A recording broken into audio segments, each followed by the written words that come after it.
নিদর্শনগুলো মানুষের দৃষ্টিতে ছিল না, এমন পরিস্থিতি হয়েছিল। এই ঘরকে নির্মাণের জন্য আল্লাহ রাব্বুল আলামিন তার ঔরসজাতে যে সন্তান ইব্রাহিম ইসমাইল দুজন মিলে এই ঘর নির্মাণ করবেন। আল্লাহ পুত্র সবচেয়ে বড় বিষয় হলো যে আমাদের নবী বিশ্বনবী মুহাম্মদ রাসূলুল্লাহ ইব্রাহিমের ঔরসজাত ইসমাইলের সন্তান। সুবহানাল্লাহ। তাহলে অবশ্যই ইব্রাহিমের জন্মগ্রহণ করতে হবে, এরপরে তার সন্তান আসবে, এরপরে আমাদের নবীজি আসবে। ইব্রাহিমের বিরুদ্ধে যত কিছুই নমরুদ করেছে কোনোটাই সার্থক নয়। কেন? বিশ্বনবীর আগমন হবে এই জন্য। কিয়ামতের ময়দানে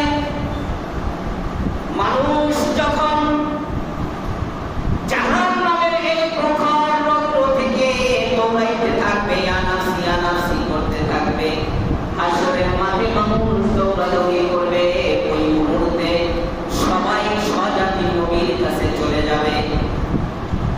নূহ আলাইহিস সালাতু ওয়াস সালামের বংশধর এবং কওমের লোকগুলো নূহর কাছে যাবে, ইব্রাহিমের কওমের লোকগুলো ইব্রাহিমের কাছে যাবে, এরপরে ইউনুস চার কওমের জাতিগুলো নবীর কাছে দৌড়াইতে থাকবে। এক এক নবী একই কথা বলবে। মুসা কালিমুল্লাহ কিয়ামতের ময়দানে হাসরের মাঠে যখন তার উম্মতরা আসবে সুপারিশের জন্য, মুসা কালিমুল্লাহ বলবেন, আমি একটি কৌশল করেছিলাম, আমার কৌশলের কারণে আমি নিজেই চিন্তিত। আমার কৌশলের কারণে আমি নিজেই চিন্তিত। ফিরআউনের যিনি রান্না করতো বাবুর্চি, এই বাবুর্চিকে আমি এক থাপ্পড়ে মেরে ফেলেছি। সুতরাং আমার ভয় হচ্ছে যে আল্লাহ যদি আমার কাছে হিসাব চায় কেন মেরেছে। ইউনুস বলবেন, আমি তো আমার জাতিদেরকে রেখে আমি পূর্বের নবীদের অনুসরণ করে যখন দেশ থেকে চলে এসেছিলাম, তখন আমাকে নদীর ভিতরে নিক্ষেপ করা হয় আমার ভুলের কারণে, আমার এই কৌশলের কারণে। আমি চিন্তিত, মালিককে যদি আমার কাছে চায়, কেন তুমি জাতিদেরকে রেখে নিজেই পলায়ন করার চেষ্টা করেছো? নূহ আলাইহিস সালাতু ওয়াস সালাম তার জাতিদেরকে নিয়ে দোয়া করেছিল। এই জাতি দীর্ঘ সময় দাওয়াত দেওয়ার পরেও 950 বছর দাওয়াত দিয়েছি, এরপরেও তারা দাওয়াত গ্রহণ করে না। সুতরাং আমি তাদের বিরুদ্ধে দোয়া করেছিলাম, ও মালিক, তারা তো দাওয়াত গ্রহণ করে না, আমাকে তুমি নিরাপত্তার স্থান দান করো। তুমি এই যে কিস্তি দিয়েছো, আমার জাতিরা সেই প্রাপনের পানিতে ডুবে পড়েছে আর আমি বেঁচে গিয়েছি। এমন তো হতে পারে কিয়ামতের ময়দানে আমাকে জিজ্ঞাসাবাদ করা হবে। মুসা আলাইহিস সালাতু ওয়াস সালাম বলবেন, ঈসা আলাইহিস সালাতু ওয়াস সালাম বলবেন, আমাকে তো শুনে চড়িয়ে দেওয়া হয়েছিল। এইভাবে প্রত্যেকটা নবী বলতে থাকবেন। শুধুমাত্র কেবলমাত্র আমাদের নবী বিশ্বনবী মুহাম্মদুর রাসূলুল্লাহ সাল্লাল্লাহু আলাইহি ওয়াসাল্লাম শুধু নিজের উম্মতের জন্য বলবেন, ইয়া উম্মতি ইয়া উম্মতি। সবাই বলবে ইয়া নাফসি ইয়া নাফসি, আর আমাদের নবী বলবে কি, ইয়া উম্মতি উম্মতি। সেই নবীর জন্মগ্রহণ হলো ইসমাইল থেকে। ইব্রাহিম আলাইহিস সালাতু ওয়াস সালাম নয়, পৃথিবীর বুকে যত নবী এসেছে আমাদের গণনা যা আছে 16 লক্ষ বা কম বেশি 2 লক্ষ পয়গম্বর যারা এসেছে, এই নবী প্রত্যেকটা নবীর পরীক্ষা ছিল। এখনো পৃথিবীর জমিনে যারা ভালো মানুষ, ওলিয়া আউলিয়া গাউস কুতুব আছেন, আল্লাহ তাআলা নানান সিস্টেমে তাদের পরীক্ষা নেয়। অসুস্থতা দিয়ে, আবার যুদ্ধ দিয়ে, প্রত্যেকটা ভালো মানুষের প্রত্যেকটা নবীর পরীক্ষা ছিল। যেরকম ইব্রাহিম আলাইহিস সালাতু ওয়াস সালামের পরীক্ষা ছিল, ফার্স্ট যে পরীক্ষা ছিল জন্মটাই তার পরীক্ষা ছিল। জন্ম, সে পৃথিবীর জমিনে আসবেন, এই আশা থেকে জন্ম নিয়ন্ত্রণ, আসতে দেওয়া হবে না, এটা ফার্স্ট পরীক্ষা।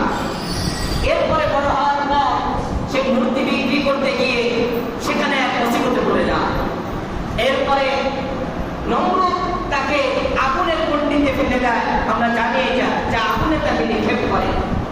এইটাও পরীক্ষা ছিল। এরপরে ইব্রাহিম আলাইহিস সালাম নিজের স্বদেশ ইরাক, ব্যাবিলনিয়ান শহর যাকে বাবেল বলা হতো, বর্তমান ইরাক, এই ইরাক থেকে তাকে হিজরত করে মুলকে শাম, বর্তমান যে ফিলিস্তিন, এই ফিলিস্তিনে এসেছিল। কেনানের অধিবাসী ছিলেন ইব্রাহিম আলাইহিস সালাম। এরপরে তার স্ত্রীকে নিয়ে যখন হিজরত করেন তখনও তার পরীক্ষা ছিল। এরপরে সন্তান হয় না, ৮৬ বছর বয়স।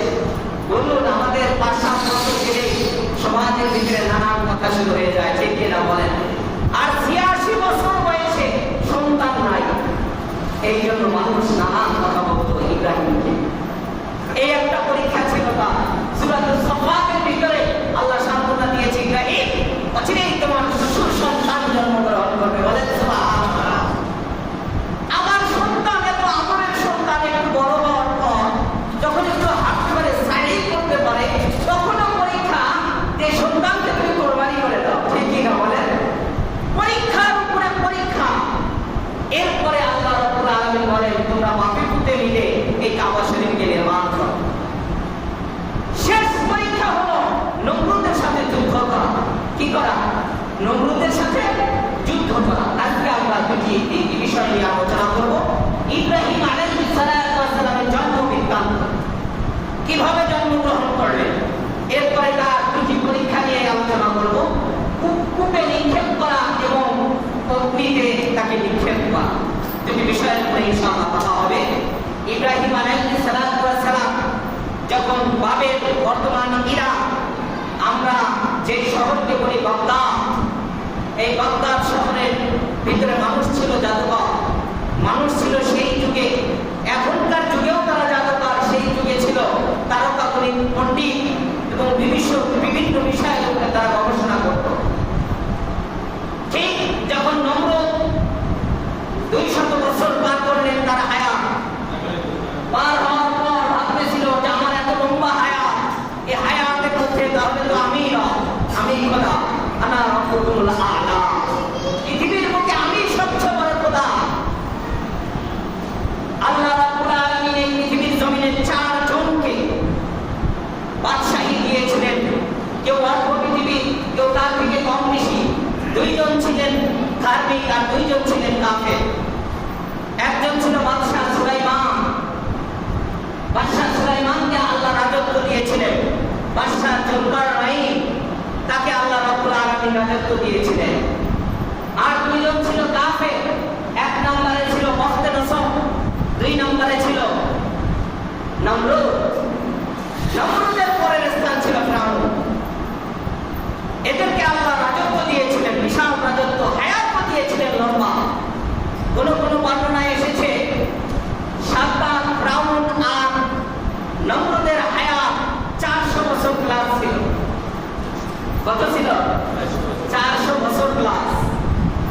আমাদের মাত্র ৬০ থেকে ৭০ বছর। এরপরে দেখা যায় পুরো বাংলাদেশ আমার হয়ে যায়, ঠিক বলে। আর ৪০০ বছর যদি হায়াত পাওয়া যায়, সম্ভাবনা আপনাদের সাধনা তো দূরে থাক, পুরা গাজীপুরটা তার কপালের সাইডে লেখা থাকবে, ঠিক কিনা বলে? এই জন্য হায়াত লম্বা পাওয়ার কারণে তাদের ভিতরে শয়তান ধোঁকা দেওয়া সহজ হয়েছে, যে নমরুদ, তুমি তো অনেক লম্বা হায়াত পেয়েছো, তুমি ছাড়া তো কেউ রব হতে পারে না। এই জন্য মানুষদেরকে ডেকে সে দাবি করলো যে এই ব্যাবিলনিয়ানের ভিতরে, ইরাকের ভিতরে, এছাড়া আরো ৭টা রাষ্ট্র মিলে সে এক বাক্যে দাবি করলো, আমি তোমাদের খোদা। নাউজুবিল্লাহ বলেন, আমি তোমাদের খোদা। মানুষ আস্তে আস্তে গোমরাহির ভিতরে চলে গেল, তাকে খোদা মনে করে চলতে থাকলো। হঠাৎ করে একদিন তার তারকাগুলো পণ্ডিতরা তারকা হিসাব করে রাজার কাছে চলে আসছে যে রাজা সাহেব, আমরা তারকা গণনা করেছি, গণনা করে দেখেছি যে এই সপ্তাহের ভিতরে একজন মনীষী পৃথিবীর জমিনে জন্মগ্রহণ করে, আর সেই মনীষী আপনার রাজত্বকে কেড়ে নেওয়ার সম্ভাবনা রয়েছে। এই কথা শোনার পর নমরুদ চিৎকার দিয়ে বলল,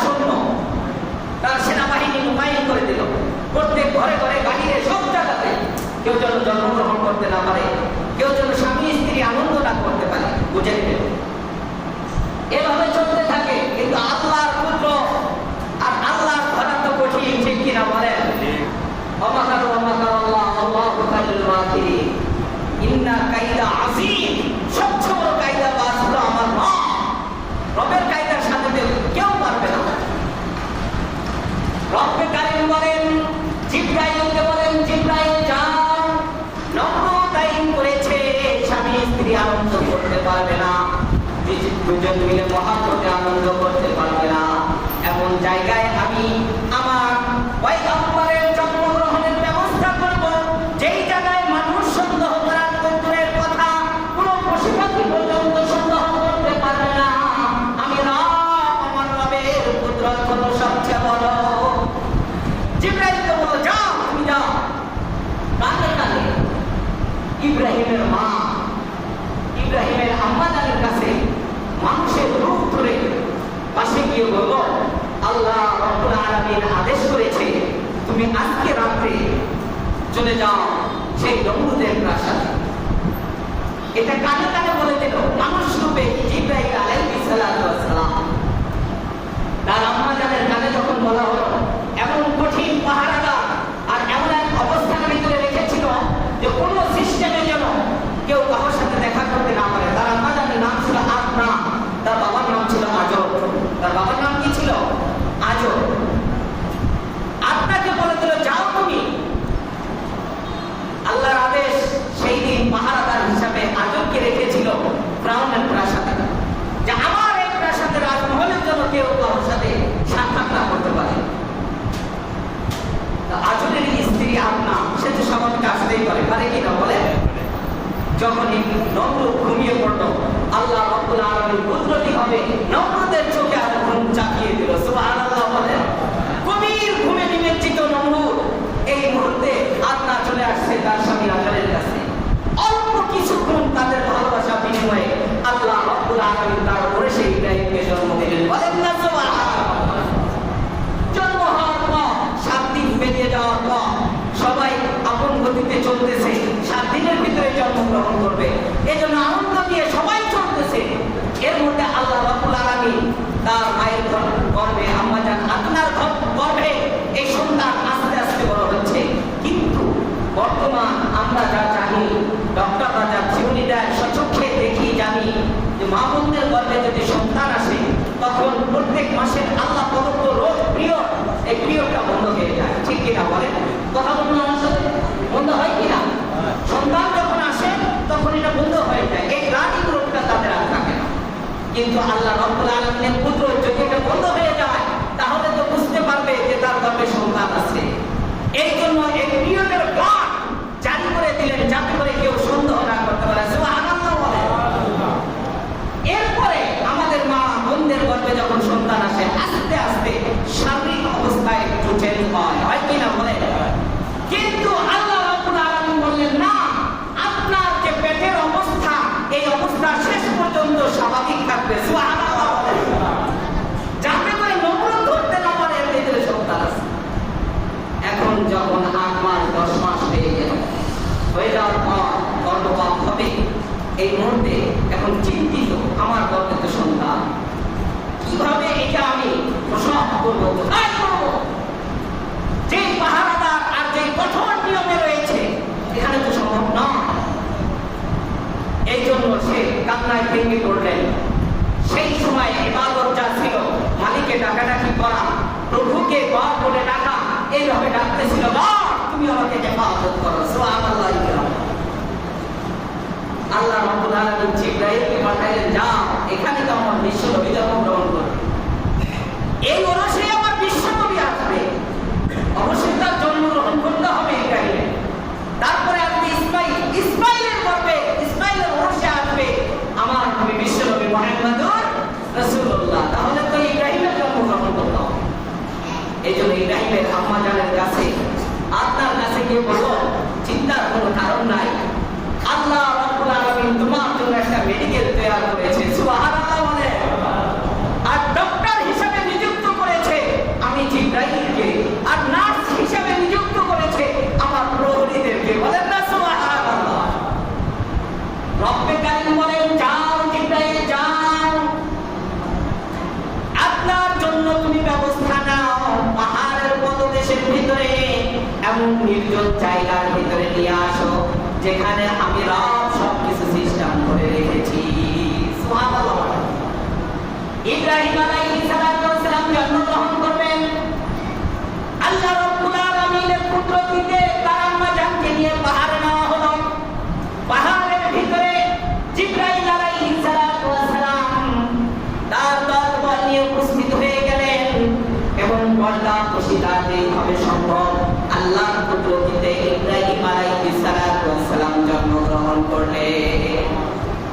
জন্মগ্রহণ করে।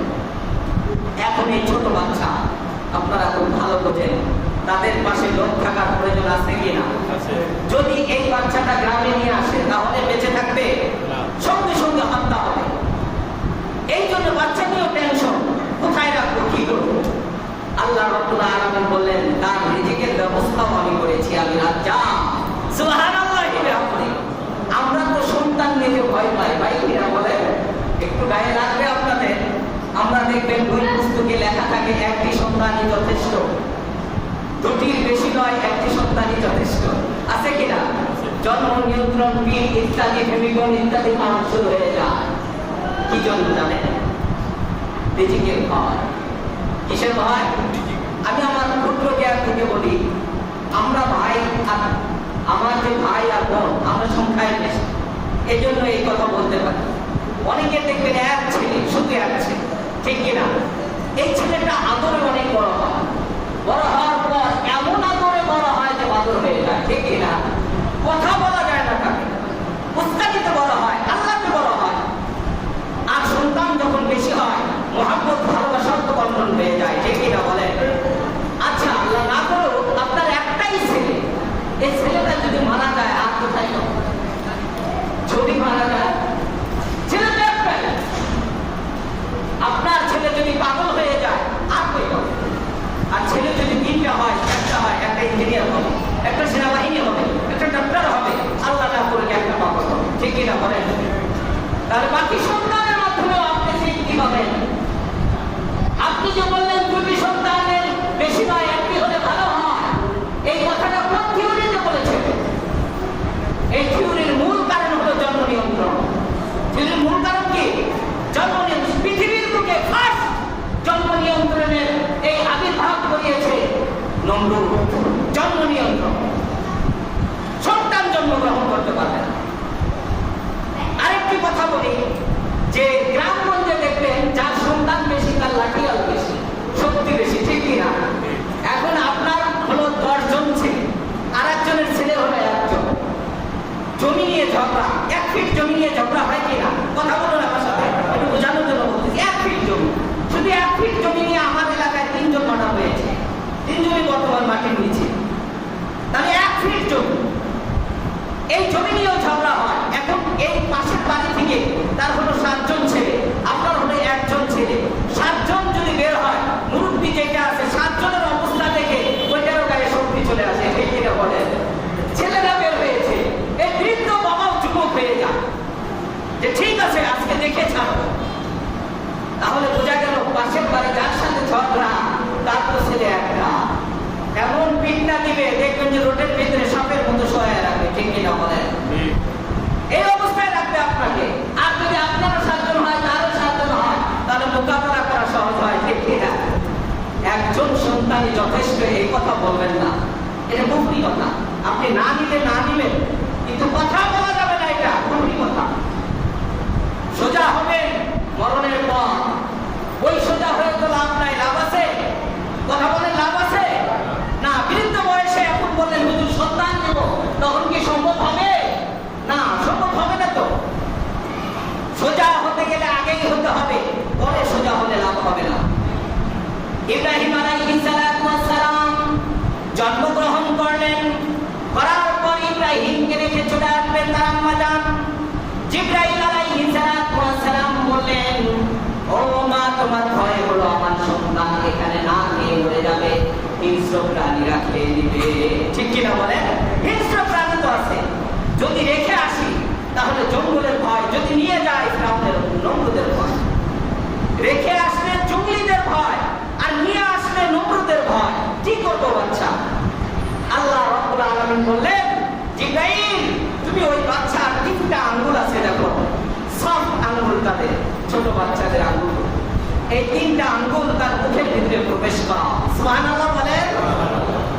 1 আঙ্গুল থেকে আমি কুদরতি ভাবে মধু বের করবো, 2য় নাম্বার আঙ্গুল থেকে আমি স্বচ্ছ দুধ বের করবো, 3 নাম্বার আঙ্গুল থেকে স্বচ্ছ পানি বের করে দেবো। বলেন সুবহানাল্লাহ। কিছু কিছু বাচ্চা আছে দেখবেন আঙ্গুল চষে, ঠিক কিনা? আছে না? আমি কি বানায় করতেছি কথাটা? আপনারা দেখবেন ঘরের ভিতরে জন্মগ্রহণ করার পর কিছু বাচ্চা চষে। আপনি 1000 বার বের করবেন, 1000 বার মুখের ভিতরে দিবে, এই বাচ্চাকে আঙ্গুল চষা থেকে মুক্ত করবেন না।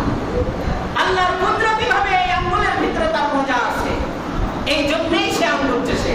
আর বাস্তব দেখবেন এই বাচ্চাগুলো শান্ত থাকে। যে বাচ্চাগুলো আঙ্গুল চষে কান্না করতে করতে হঠাৎ আঙ্গুল মুখে দিয়ে শান্ত হয়ে যাবে, আল্লাহর কুদরত সেই ইব্রাহিম থেকে শুরু, বিশ্ব নবী থেকে শুরু। এখন 3 আঙ্গুল থেকে 3টা বের হয়। বের হওয়ার পর এখন যখন জন্মগ্রহণ করেছে এই অবস্থায় বাঘে তো খাওয়ার ভয় রয়েছে। একটা বাঘ, মানুষ বাঘের সবচেয়ে প্রিয় খাবার হলো হরিণের গোস্ত, এরপরেই হলো মানুষের গোস্ত। মানুষের গ্রাম পাইলে হরিণ থেকে বাঘ মানুষের ভয়, এই গ্রামটা তার নাকে আসে। এখন যখন জন্মগ্রহণ করেছে ইব্রাহিম, এই মানুষের গ্রাম তার নাকে আসছে। একজন মনুষ্য জন্মগ্রহণ করেছে, বাঘ তার খুশি মনে দৌড় আসছে তাকে হামলা করার জন্য। রব্বে কারীম বলেন, যেহেতু তুমি এসেছো তুমি ভুল করেছো, যেহেতু এসেছো ভুল করেছো। না আসলে ডিউটি ছিল না, আসার কারণে ডিউটি হয়েছে তোমার। এখন তোমার কাজ হলো ইব্রাহিমকে পাহারা দেওয়া। সুবহানাল্লাহ। ভাই, ইব্রাহিমের গায়ে যদি কোনো মশা মাছি পড়ে, তোমার এই লেজটা দিয়ে সুন্দর করে তুমি ঝাড়ু দিয়ে দাও। সুবহানাল্লাহ। আর যদি কেউ তাকে ধ্বংস করতে চায়, তুমি পাহারা দাও। তখন বাঘে দরখাস্ত করে, মানে আমি একা একা কিভাবে পাহারা দেব, একা তো সম্ভব নয়।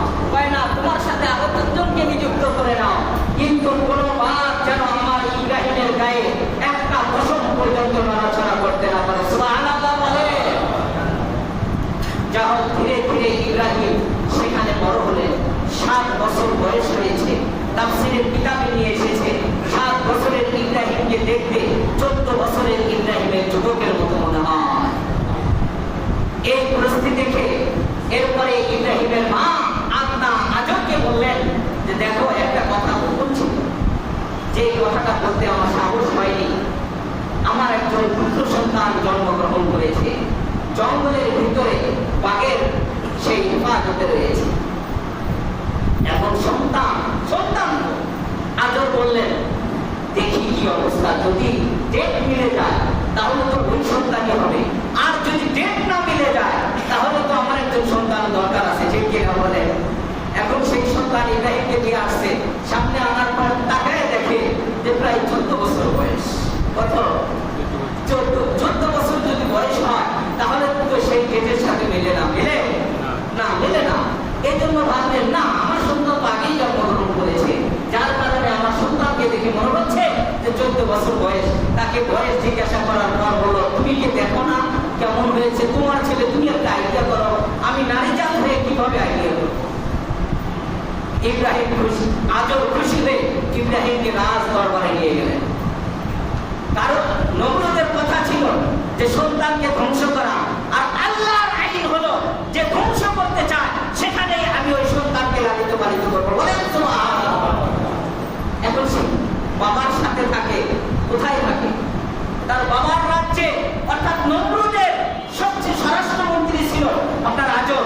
আবার সে মূর্তি বানাইতে পারতেন, যার কারণে তার মর্যাদা বেশি ছিল। এখন মূর্তি বানানোর পর বাপে পুতে মিলে মূর্তি বিক্রি করে যায়। সে তো ছোট মানুষ, মূর্তি সাথে নিয়ে যায়। একদিন বলতেছে, বাবা তুমি এই মূর্তিগুলো বিক্রি করে আসো। আচ্ছা ঠিক আছে। মূর্তি নিয়ে গেছে, নিয়ে যাওয়ার পর হাজার তো সবাই থাকে। এখন খাঁচাটা নামানোর পর সে আড়াল হয়েছে একটু হাজার ছাড়ার জন্য। হাজার ছাড়তে গিয়ে আসার পর দেখে প্রত্যেকটা মূর্তির গায়ে পানির ছোঁয়া দেখা যায়, ভিজে আছে। ভাবতেছিলেন কি ব্যাপার, এরকম কেন, এটা কি আবার পানি কোথায় থেকে? পাশে তাকায় দেখে একটা কুকুর, সেই কুকুরে প্রস্রাব করেছে মূর্তির উপরে। এখন ইব্রাহিম চিন্তা করলেন, হাই রে খোদা, এমন খোদা যে কুকুরে প্রস্রাব করে সরাইতে পারে না, এটা খোদা না, আস্তা একটা খোদা। এটা খোদা না, যেই খোদা প্রস্রাব করার পর কুকুরে প্রস্রাব পায়খানা করলে সরাইতে পারে না, এইটা নাকি আবার খোদা হয়। এরপরে সে পুকুরে নিয়ে একটা একটা করে ধুইতেছে। এখন পর্যন্ত গ্রামের ভাষায় সে চুবাইতেছে। এখন খোদাই তো কিছু করতে পারে না। আমাদের দেশে দুর্গা পূজা যখন হয় দেখবেন, সেই ওইভাবে চুমায় আর বলে যে কি ব্যাপার, তুমি বলে খোদা, এমন খোদা তোমার পানি খাওয়াইতেছি, কথা বলতে পারো না। এরপরে সে খোদাগুলো রশি টানায় সব বলে, এমন খোদা তুমি হাঁটো, আমার পিছে পিছে হাঁটো। একটাও হাঁটে না। রশি বাঁধার পর পিছনে কোমর বেঁধে দিছে, যে আসো আমার পিছনে পিছনে। বলুন, মূর্তি যদি পিছনে বাঁধা হয় আর এই মূর্তিগুলো সোজাভাবে হাঁটতে থাকবে? কথা বলুন একটু, হাঁটতে থাকবে? তাদের অবস্থা ঠিক থাকবে? বর্তমান যে যুদ্ধ চলতেছে তার থেকেও কঠিন অবস্থা হবে, ঠিক কিনা? হাত পা সবকিছু ভাঙ্গা, মাথা এক জায়গায়, কোমর এক জায়গায়, পা এক জায়গায়, এমন পরিস্থিতি দিয়ে বাঁচাতে যখন করছে, এই মূর্তি আর কেউ কেনে না। সবকিছু ধারে করে নিয়ে আবার বাড়িতে ফেরো। যাওয়ার পর বলছে, বাবা মূর্তি এটা কেউ কেনে না আমাদের খোদাকে। তো খোদার এই অবস্থা কেন? তো তুমি জিজ্ঞাসা, খোদার এই অবস্থা কেন? খোদার এই ঘটনা আজি আমার ছেলে তো অন্যরকম হয়ে যাচ্ছে, এরপরও কাজের অবস্থায় কিছু করা হয় না। ইব্রাহিম আলাইহিস সালাম একটু বড় হলেন, 18 বছর বয়সী ইব্রাহিমকে সবাই মিলে দাওয়াত করলেন, ইব্রাহিম আমাদের মেলা হবে, মেলা, এই মেলার ভিতরে যেতে হবে তোমাকে। ইব্রাহিম বললেন, না আমি অসুস্থ, সাকিম। সে তার শারীরিকভাবে অসুস্থের কথা বলা হয় নাই, তাফসীরের মধ্যে বলা হয়েছে আল্লাহ খুঁজতে গিয়ে তার কলবটা অসুস্থ হয়েছে, এই জন্য বললো আমি অসুস্থ। এই অসুস্থতার কারণে ইব্রাহিমকে রেখে সবাই চলে গেল মেলায়। আর তাদের যে মূর্তির ঘর ছিল, এই ঘরের ভিতরে পাহারাদার হিসাবে ইব্রাহিমকে রেখে গেল। আমাদের মূর্তিগুলো পাহারা দিতে হবে, কেউ যেন চুরি করতে না পারে। সবাই মেলায় চলে গেল। আচ্ছা বলুন, এখানে প্রথম প্রশ্ন হলো যে কেউ যেন চুরি করতে না পারে। মূর্তি আল্লাহকে যদি চুরি করা হয়, সেটা কি আল্লাহ হতে পারে? এরপরেও ইব্রাহিম কিছু বলেন নাই। সবাই যখন চলে গেল, যাওয়ার পর ঘরের ভিতরে ঢুকে দেখে যে সেখানে নানান কিছু তাদের খাবারের জন্য দিয়েছে। এখন ভাবতেছিল যে সম্ভাবনা দূরে হওয়ার কারণে তারা খেতে পারে না, তাহলে একটু মুখের কাছে নিয়ে যাই, হা করে আছে যেহেতু, সেখানে নিলে হয়তো খাইতে পারে। এই জন্য সেই পাখিটা ধরে মুখের কাছে নিয়ে গেছে, খাও, হা করেছো খাও। এখন কেউ কথাও বলে না, খায়ও না, কারণটা চিন্তা করো, খায় না দেখুন, যেহেতু তাদের শক্তি কম, আমি উঠাই দেই। আপেলটা নিয়ে মুখের ভিতরে দিছে, এরপরে চাবাইতে পারে না, খাইতে পারে না। এরপরে চিন্তা করে, তুমি এমন খোদা, যেই খোদা নাকের উপরে মশা মাছি বসলে সরাইতে পারে না, সেটা আমার খোদা হতে পারে? এই চিন্তা করে রাগে গরম হয়ে ওখানে একটা কুঠার ছিল, সেই কুঠার দিয়ে একের পর এক একটা করে মূর্তি ভাঙা শুরু হয়ে গেল। মূর্তি ভাঙার পর এখন শেষ মূর্তি, এই মূর্তিটা হলো বড়, হাত পা অনেক, তাদের সবচেয়ে বড় মূর্তি। চিন্তা ভাবনা করলে কেউ যদি মারি তাহলে তো আমার কোনো নিস্তার থাকবে না, এই জন্য ওইটার ঘাড়ে কুঠারটা বসায় দিয়ে এসে চলে গেছে। এখন 3 দিন পর মেলা থেকে আসছে সবাই, পবিত্র কোরআনে তাফসীর করতেছি। আসার পর দেখে যে এই অবস্থা, আমাদের খোদার আর কোনো খবর নেই, খোদার অবস্থা ভণ্ড হয়েছে। এই কাজ কে করেছে? ইব্রাহিম ছাড়া কেউ না, কারণ ইব্রাহিমই পাহারাদার ছিল। এটা ইব্রাহিমকে ডাকা হলো যে এই কাজটা কে করেছে? বললো যে দেখো কুঠারটা তার কাঠের উপরে, ওই বড় মূর্তিটার উপরে, তাহলে তাকেই জিজ্ঞাসা করো কে করেছে। এখানে ইব্রাহিম তো বলতে পারতো যে আমি করি নাই, সত্য পার্থক্য। তাফসীরে বলা হয়েছে কাবীরুন হাযা, মানে বড় মূর্তিটাকে জিজ্ঞাসা করো, এই বড় মূর্তিটা। এর মানে হলো এদের মধ্যে আমিও বড়, আমি বড় না, আমি কাজটা করেছি, কিন্তু ইশারায় বলেছি ইব্রাহিম। ভাই আমাদের খোদা তো কথা বলতে পারে না, খোদা কিভাবে বলবে যে কে করেছে? ভাই এমন খোদার পূজা করো তোমরা, যে খোদার কথাই বলতে পারে না, আর তার সামনে এইভাবে অবস্থা ভণ্ড হয়, সে বাঁচাইতে পারে না, সেটা আমার খোদা হতে পারে? কখনো না। এখন আদর বুঝতে পারলো ছেলে আমার বেকায়দা। এই জন্য নমরুদের কাছে বিচার, বাবাই দিল বিচার সন্তানের জন্য। এখনো দেখবেন এক শ্রেণীর মানুষ আছে, হক কথা বলতে গেলে বাবার সাথে ঝগড়া লাগে, ঠিক কিনা বলে? এখনো লাগে। নমরুদ বলল এভাবে তাকে রাখা যাবে না, অবশ্যই এই ছেলেটাও ওই ছেলে হতে পারে যেই ছেলের ব্যাপারে তারকাগণী পণ্ডিতরা বলেছিল তোমার রাজত্ব ধ্বংস করবে। সুতরাং তাকে নিক্ষেপ করো কোন একটা কূপের ভিতরে।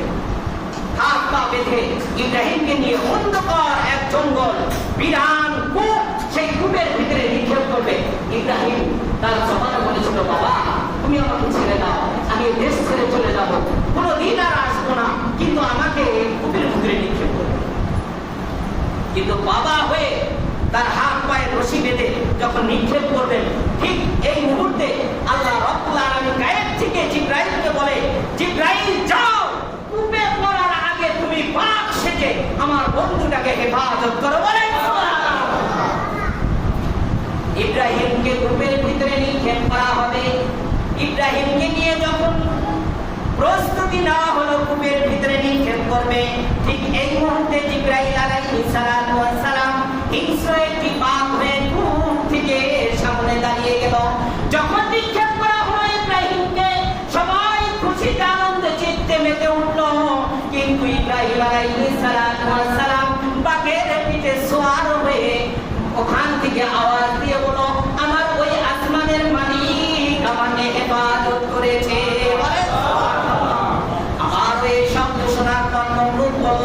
সন্তান এটা মারা যায় না, এখনো ভিতরে রয়েছে, তাকে উঠাও। আবারও উঠানো হলো। সবাই মিলে চিন্তার মধ্যে পড়ে গেল, এই সন্তানটাকে এইভাবে রাখা যাবে না, অবশ্যই একদিন আমাদের শত্রু হয়ে দাঁড়াবে। নমরুদ চিন্তা করলো কি করা যায়, কি করা যায়, তাকে কি করা যায়। পুরা এক শয়তান, ইবলিস শয়তান নমরুদের কাছে চলে এসেছে। আসার পর বলতেছে, মহারাজ আমি একটা পরামর্শ দিতে পারি যদি আপনি রাজি থাকেন। সেই দরবেশ এক শ্রেণীর মানুষ দেখবেন পাগড়ি টুপি পরে গাড়ির ভিতরে চিন্তায় করে কিনা বলে, আমি কোনো কথা অবাস্তব করার চেষ্টা করি না। দেখবেন দরবেশ হলেই যে দরবেশ এটা না, পোশাকেই দরবেশ আছে এমন। সেই রকম বুজুর্গ সেজে আসার পর বলতেছে, আমার একটা আইন হলো, আমার একটা পরামর্শ হলো, আপনি আগুনের একটি স্তূপ করুন, আগুনের স্তূপ, এই স্তূপের ভিতরে তাকে চরক দিয়ে ফেলে দেন। এরপরে 1 মাস যাবত বিভিন্ন জায়গা থেকে লাকড়ি কাঠ জমা করে, তেল বা পেট্রোল যা আছে সবকিছু মিলে বিশাল এক স্তূপ করুন। সেই স্তূপের ভিতরে ইব্রাহিমকে নিক্ষেপ করা হবে। কিভাবে নিক্ষেপ করবে? আগুনের কিন্তু একটা সাপ আছে, জিহ্বা আছে, এই জিহ্বাটা অনেক দূর পর্যন্ত ধাওয়া করে। আগুন যখন জ্বালাবে, এর কাছে থেকে তো তাকে নিক্ষেপ করার কোনো সুযোগ নাই। এই জন্য সেটার জন্য নমরুদ চিন্তায় পড়ে গেল। এই মুহূর্তে আবারও পরামর্শ দিল, এটা ফালানো সহজ একটা পন্থা হলো, কোন গাছ বা চরক, সেই চরকের ভিতরে তাকে বেঁধে দিয়ে দূর থেকে নিক্ষেপ করা হবে। কোন বিল্ডিং থেকে বা গাছ থেকে নিক্ষেপ করা হবে। গ্রামগঞ্জে দেখবেন যে কল আছে না, খ্যাত যেটা বলা খড়টা, এটা উঠানোর জন্য একটা চরক করা হয় কিনা বলে, দূর থেকে উঠানো যায়, সম্ভব হয়। এইরকম পরামর্শ দেওয়ার পর তারপরে নমরুদ এই কাজটাই করলো। কিন্তু সেখানে চরকে যখন বেঁধে দেওয়া হলো ইব্রাহিমকে বাঁধার পর যখন বারবার উঠানোর চেষ্টা হচ্ছে, এই মুহূর্তে জিবরাইল তার দলবল নিয়ে ইব্রাহিমের ঘাড়ের উপরে বসে গেছে। বলেন না সুবহানাল্লাহ। যতবার চেষ্টা করে ইব্রাহিমকে নিক্ষেপ করবে, কিন্তু উঠানোর শক্তি হয় না, কারণ ওখানে আল্লাহর কুদরত শুরু হয়েছে। ইন্না কায়দা আযীম, আল্লাহর সবচেয়ে বড় কায়দা শুরু হয়েছে। এটা নিয়ে আবার নমরুদ চিন্তিত, কিভাবে পালাবো তাকে। আবার পরামর্শ দেওয়া হলো, এখানে হতে পারে ওই যে আসমানের রহমতের কিছু ফেরেশতা এসেছে, সেও বলে আসমানের রহমতের ফেরেশতা এসেছে। কথা বুঝেন, শয়তান অবশ্য। কি করা যায়? করার একটাই উপায় হলো, এখানে কিছু নর্তকী আনতে হবে, বেহাইয়াপনা করতে হবে, নাচ গান করতে হবে, আর তাদেরকে পুরস্কার স্বরূপ কিছু দিতে হবে। এই জন্য প্রত্যেকের কপালে একটা করে টিপ বসাই দাও। বর্তমান যে মা বোনেরা টিপ ব্যবহার করে, মনে রাখবেন ফতুয়া, এটা হলো সেই নমরুদের টিপ। যারা ব্যবহার করবে, মুসলিম জাতির একটা টিপ হতে পারে না, হিন্দুরা ব্যবহার করে। এইটা দেখে দেখে আমাদের মা বোনেরাও কি শুরু করে দিয়েছে টিপ ব্যবহার করা। এটা সেই চিহ্ন, অগ্নির চিহ্ন, যে তারা নাচানাচি করবে, গান করবে, আর রহমতের ফেরেশতা চলে যাবে, তখন তাকে নিক্ষেপ করা সহজ হবে। এখন নমরুদ ডাক দিয়ে বলে, আগুন তোমার কি শক্তি শেষ হয়ে গেল? চলো, তোমার কি শক্তি শেষ হয়ে গেল? এখন তাকে সেখানে বেঁধে যখন নিক্ষেপ করবে, সেই উঁচা বিল্ডিং এর উপরে নমরুদ বসে তামাশা দেখতেছে, কেমনে পুড়ে যায়, আর আমি হাতে হাতের তালি দিব, আনন্দ করব। আমাদের বাংলাদেশেও এক শ্রেণীর মানুষ এখানে অ্যাক্সিডেন্ট হয়ে মারা যায় আর সে ভিডিও নিয়ে ব্যস্ত হয়ে যায়, ঠিক কিনা বলেন? আমি এদেরকে এক ধরনের ঘৃণা জানাই। উনি মুসলিম ভাই, এক ভাই মারা যাচ্ছে, তার উচিত ছিল হেফাজত করা, আর সে ভিডিও ভাইরাল হওয়ার জন্য, ফেসবুকে ছাড়ার জন্য ভিডিও নিয়ে ব্যস্ত, অথচ তার হাতটা কেটে পড়ে আছে 2 মাইল দূরে, ঠিক কিনা বলেন? ইতিহাস আছে কিনা বলেন? না, এইটা আমার দরদ নাই, ব্যথা নাই। সেখানে ওরকম হাতের তালি দেওয়ার মতো এক শ্রেণীর মানুষ।